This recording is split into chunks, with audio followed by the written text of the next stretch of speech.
Let us try and understand why an organization like Sony, which was a leader in music with its Walkman, gave way to the iPod, which was designed by Apple. There's a lot to see in this particular and learn from this particular episode, which all of us have witnessed. Sony, as we always knew, had been the leader in music and was identified as the music company. Now, there are various aspects as to why Sony lost out. One of them was that Sony relentlessly believed that they have been a standards-based company and they tried to evolve their own standard. So they tried to evolve and popularize the MD standard of music, which was created by them, whereas the whole world was moving into something which was MP3.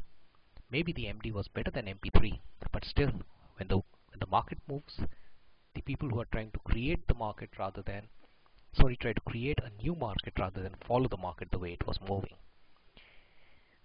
Next, what Sony did, Sony always had three companies: Sony Music, Sony Vaio, and the third one was Sony Electronics. All of them put together definitely had resources which was enough to beat the resources what Apple would have.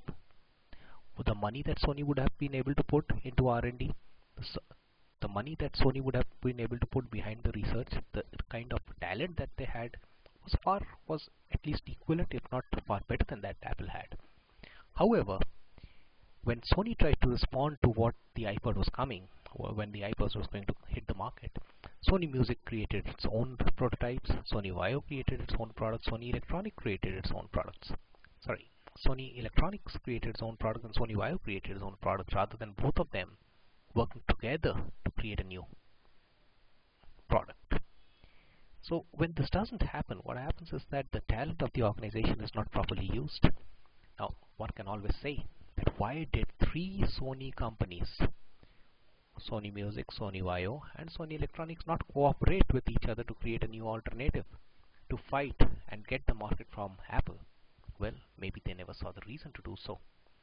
Now, is that a leadership failure? Maybe yes.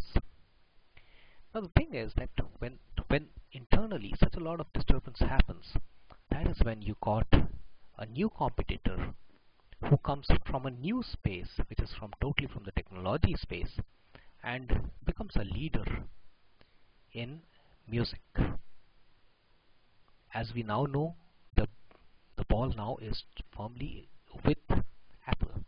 The whole music movement has shifted from Sony to Apple. So Walkman has been replaced by the iPod. Will Sony get it back? Will Sony be able to again get back the music frontier? Will Sony be able to get back some other frontier? It has to be we have to wait and watch. In business, things keep on happening.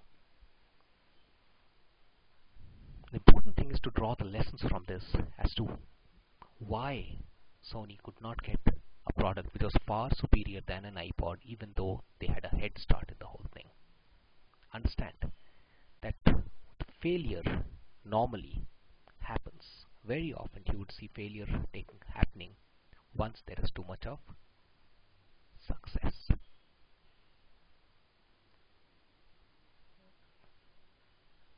So it's always important to keep on evaluating your product, keep on evaluating what are the various things that you have, what are the options that you have, and keep on evaluating where the success has not got into the heads of the organization, and they start moving then towards the direction of failure.